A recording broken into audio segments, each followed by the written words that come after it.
श्री शिवाय नमस्तु। एकादशी कौन है, कहां से प्रगटी है? माया? नहीं, एकादशी है कौन? क्यों इसकी इतनी प्रधानता है, क्यों इसकी पुण्यता है? एकांत में रखा हुआ शिवलिंग, एकांत में रखे हुए शिव जी की पूजन तीन चीजें देती है। पहला, हमारी उम्र बढ़ाती है। दूसरा, बड़ी बीमारी शरीर में एकांत का शिवलिंग कभी नहीं आने देता। और तीसरा, हमारे जीवन में कभी वैभव की, सत्ता की और लक्ष्मी की कमी नहीं आने देता। ये एकांतेश्वर। ऐसा क्या है एकादशी में जो इसकी पुण्यता मानी जाए? कौन है ये जो भगवान नारायण तक एकादशी का व्रत करते हैं? सुभद्रा जी को भगवान जगन्नाथ ने, जगदीश ने एकादशी का व्रत कराया था। भद्र नारायण भगवान को माता लक्ष्मी ने एकादशी का व्रत कराया था। क्यों? चंद्रायण एकादशी व्रत की माता। एकादशी है कौन? तो कहा जिसको व्रत करने पर भगवान नारायण भी जिसका व्रत करते हो, भगवान माता लक्ष्मी जिसका व्रत करती हो, वो एकादशी है कौन? तो शास्त्र वर्णन करता है महाराज। स्कंद पुराण का सुंदर चातुर्मास्य खंड के अंतर्गत वर्णन आया है महाराज। एक बार भगवान विष्णु आनंद में विराजमान थे। पद्मावती और माता लक्ष्मी दोनों उनके पास में विराजी हुई थी महाराज, दोनों बैठी। भगवान लक्ष्मी और पद्मावती दोनों बैठी, एक सिर के पास, एक चरण के पास। कुछ समय बाद वहीं पर ब्रह्मदेव का आगमन हुआ और ब्रह्मा जी आगमन पाकर भगवान नारायण पद्मावती से लगकर उठे और उठकर लक्ष्मी की ओर झुके। झुकने पर इन तीनों के समागम से भगवान नारायण के हृदय चित्त से एक कन्या प्रकट हो गई। उस कन्या का नाम एका था। क्या नाम था? एका। अब 10 उसके गुण इतने प्रबल थे, वो 10 गुण उसके बड़े प्रबल थे कि वो एका जिसको निहारती थी उसको संपदावान बना देती थी। जिसको देख लेती थी उसके जीवन में वो आनंद की अनुभूतियां करा देती थी। एका जिस मार्ग से जाती थी उस मार्ग के द्वार खोल देती थी। एका का पुण्य इतना पुण्य। पद्मावती और लक्ष्मी ने कहा महाराज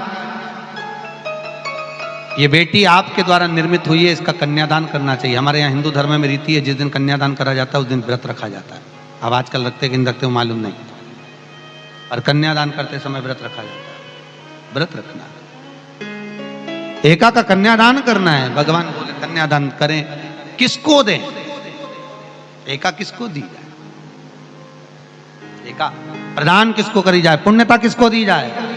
भगवान नारायण ने उसी समय लक्ष्मी और पद्मा से पूछा, तुम बताओ। पद्मा लक्ष्मी दोनों एका से पूछी, एका बताओ इसका पुण्य, हम आपका हस्त कमल आपको प्रदान किसको करें, हम किसको दें? एका कहती है पिताजी।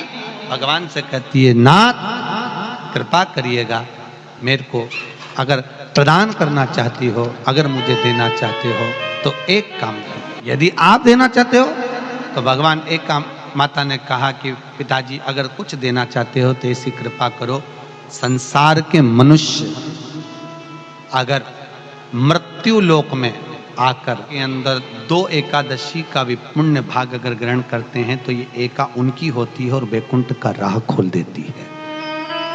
इनके जाने से पहले अगर मैं प्रवेश करती हुई जाऊंगी और इनके मार्ग को सुलभ बनाती हुई जाऊंगी। वो एका 10 गुण के कारण एकादशी। व्रत का सबसे पहला नियम, एकादशी व्रत का सबसे पहला नियम है कि आप जिस दिन व्रत करो उसके एक दिन पहले भक्ति का संचार इस हृदय में कर लो। भक्ति का संचार इस हृदय में कर लीजिए। जिस दिन आप व्रत करो, जैसे एकादशी का व्रत कर रहे हो तो दशमी के दिन शाम का समय जब आवे, रात्रि जब होने लगे, शाम का समय आवे और रात्रि का आप जब भोजन ग्रहण करो तो उस भोजन में कोई ऐसा पदार्थ ग्रहण मत करिए जिस पदार्थ के कारण आपकी एकादशी बिगड़ जाए। एकादशी का दूसरा नियम बहुत ध्यान से सुनिएगा। जिस दिन आपकी एकादशी का व्रत हो उस दिन प्रयास करिएगा कि अपने हाथ से किसी भी वृक्ष की कोई पत्ती अपने हाथ से किसी भी वृक्ष की, पौधे की, किसी भी वृक्ष की पत्ती अपने हाथ से ना टूटे। बहुत ध्यान दीजिएगा महाराज। एकादशी का ये दूसरा नियम है कि अपने हाथ से किसी पौधे की, किसी वृक्ष की, किसी डाली की कोई पत्ती ना टूटे, इसका प्रयास करिए। यहाँ पर तीसरे नंबर का जो, चौथे नंबर का जो उपाय बताया है, उपवास करने का जो नियम बताया, उसमें वर्णन किया एकादशी के दिन अगर आपका व्रत है तो आप भूलवश भी डब्बे में रखी हुई रोटी गाय को ना देते हुए कुछ थोड़ा सा फलहार, कोई केला, कोई सेब, जो आप खाते हो, अंगूर, पपीता, जो आप ग्रहण कर रहे हो, उसका थोड़ा सा भाग आप गाय को प्रदान करो। आप गाय को दीजिए। रोटी ही दिए, डब्बे में से निकाल के ले गई, गाय आई है, रोटी देना, देव मना नहीं। बाकी के दिन आप आपके बेटे से कह दो रोटी दिया बेटा जा, पर आप अपने हाथों से, आपका व्रत है तो आप फलाहार आप कर रहे हो तो फलाहार का ही दान गौ माता को दीजिए। पांचवा वर्णन किया चतुर्थ भाव में, बन सके जितना एकादशी के दिन भगवान का ओम नमो भगवते वासुदेवाय का जाप करें या अपने गुरु मंत्र का स्मरण करें, या जो मंत्र आपके हृदय में समाहित हो, श्री शिवाय नमस्तुभ्यम, ओम नमः शिवाय, राम कृष्ण शिव, जो मन पड़े उसका भजन करें, पर दिल से करें। जितनी देर करते बने उतना देर करें। माला पकड़ने की भी जरूरत नहीं कि माला पकड़ के बैठता हूं तो घटकी जिब्या से जप लो नहीं जी वही उत्ता में ही पूरा हो जाए, वही बहुत। महाराज पांचवा नियम कहा, जिस दिन आपका व्रत रहे किसी निंदक से बात ना करें। निंदक जानते हो, भाई दूज के दिन, दिवाली की जो भाई दूज होती है ना, होली दिवाली की जो दूज होती है, उनमें ऐसा गोबर का भाई दूज बनाते हैं और पास में एक चुगलखोर भी बना है और चुगलखोर के ऊपर ऐसा भाटा धर दे, एक पत्थर। अब तुम्हारे उधर रखे कि नहीं रखे हमें नहीं मालूम रहे हो, जितने आस्था पे सुन रहे हो, पर हमारे इधर तो ऐसा रहता है, गोबर का भाई बहन बनाए और उसकी पूजन करे, उसके पास में एक गोबर का चुगल चोर भी बनाए, उसके ऊपर बांटा। कथा वर्णन कर रही है, निंदक से बात ना करे। मान लो किसी ने आकर आपको निंदा कर भी दी तो तुरंत सूर्य नारायण भगवान का दर्शन करें और 3 बार उनका दर्शन कर कर नेत्र बंद करें, तब जाकर वो निंदा जो अंदर गई है, अंदर पवित्रता प्रदान करेगी, तब जाकर एकादशी का व्रत लगेगा। पहले तो प्रयास करो, अगर जो निंदा करने आता है ना तो उसको उस दिन एकादशी वाले दिन दरवाजे पे लिख दो कि चुगल चोर। फिर कहा जीव की हत्या ना करे, अगला नियम है, अपने द्वारा जीव की हत्या ना हो, प्रयास करना, किसी को कष्ट ना हो। 18 नियम में से एक नियम और, प्रयास करिएगा एकादशी जब भी करें तो द्वादशी से जुड़ी हुई करें, दशमी से जुड़ी हुई एकादशी कम करें। जो वैष्णवों की एकादशी कौन सी होती है? जो एकादशी द्वादशी से जुड़ी हो, दशमी से नहीं।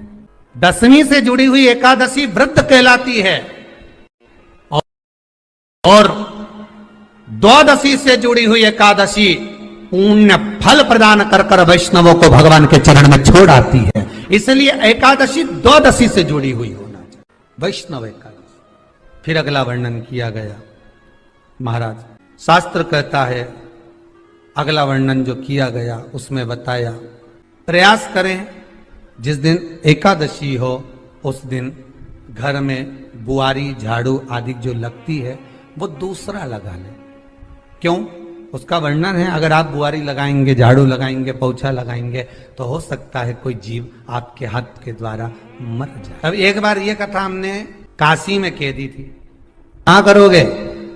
सारे व्रतों में केवल एक व्रत ऐसा होता है एकादशी का, जिसका उद्यापन पहली एकादशी पर भी कर सकते। सारे उद्यापन में केवल एक उद्यापन ऐसा होता है, सारे व्रतों में एक व्रत का उद्यापन ऐसा होता है, वो है एकादशी का।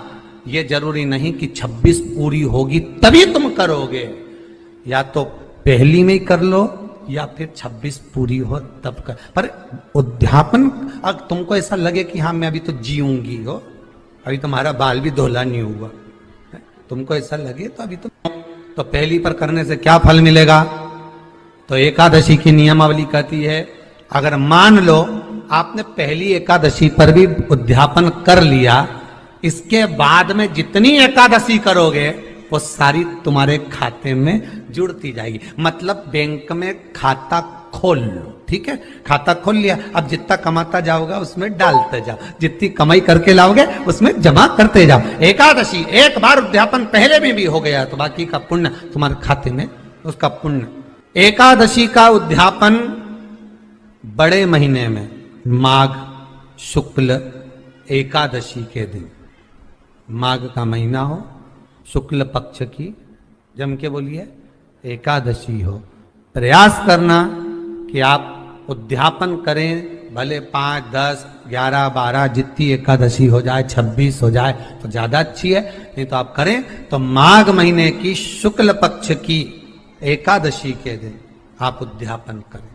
प्रयास रख, बड़े महीने के अंतर्गत जो उद्यापन, हाँ चतुर्मास के अंतर्गत उद्यापन नहीं होता एकादशी का, बहुत ध्यान दीजिएगा। ये जो सावन भादो कुंवर कार्तिक जो 4 महीना होते हैं भगवान के शयन करने के, इसके अंतर्गत एकादशी का उद्यापन नहीं होता, और इसके अंतर्गत उद्यापन करना भी नहीं चाहिए। एकादशी का उद्यापन माघ महीने की शुक्ल पक्ष की एकादशी के दिन आप बहुत प्रेम से आनंद के साथ करिए महाराज।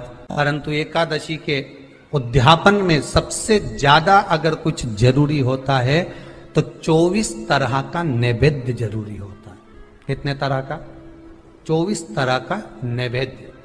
अब आप कहोगे गुरुजी उद्यापन हम कर रहे हैं एकादशी का, तो उसमें तो फलहार का हमें नैवेद्य बनाना चाहिए। तो फिर ये पुराण के अंतर्गत स्कंद पुराण में ये चीज लिखी है कि एकादशी का जब उद्यापन करते हैं तो 24 तरह का नैवेद्य बनाकर सिद्ध करते हैं। 24 तरह का नैवेद्य जान रख लेना, हलवा बना लो, खीर बना लो, पूड़ी बना लो, सब्जी बना लो, पकोड़ा बना लो, भजिया बना लो, ऐसे 24 तरह का नैवेद्य अलग अलग चाहिए। पर लोग क्या करते हैं, खोपरा पाक बनवा लेते हैं 1-2 किलो और 24 जगह रख देते हैं। 24 तरह का नैवेद्य रखा जाता है। एकादशी के दिन भगवान का पूजन का पूरी तैयारी कर कर, मंडल आदि बनवाकर, विद्वान ब्राह्मण को बुलाकर, कर्मकांडी ब्राह्मण को बुलाकर, जो भगवत सेवा में एकादशी का उद्यापन कराए, उन ब्राह्मण के चरणों को नमन कर कर, प्रणाम कर कर एकादशी का पूजन करवाइए। और उस मंडल की पूजन कराकर हवन द्वादशी को कराइए, एकादशी को हवन नहीं। एकादशी के उद्यापन का जो हवन होता है वो द्वादशी को। सब बोलिए एक बार जमकर, श्री शिवाय नमस्तुभ्यम। प्रैक्टिकल जरूर करना, कहीं सियोर वाला महाराज झूठ तो नहीं बोल रहा। शास्त्रों की बातें हमारे जीवन में हमें सुख प्रदान करे, इसलिए इस भाव का आनंद करते हुए आज की कथा को विराम देते हैं। वीडियो पसंद आई हो तो शेयर करें, लाइक करें, सब्सक्राइब करें। श्री शिवाय नमस्तुभ्यम, हर हर महादेव कमेंट बॉक्स में जरूर लिखें। महादेव आपकी सभी मनोकामनाएं पूर्ण करें। मिलते हैं अगली वीडियो में। श्री राधे।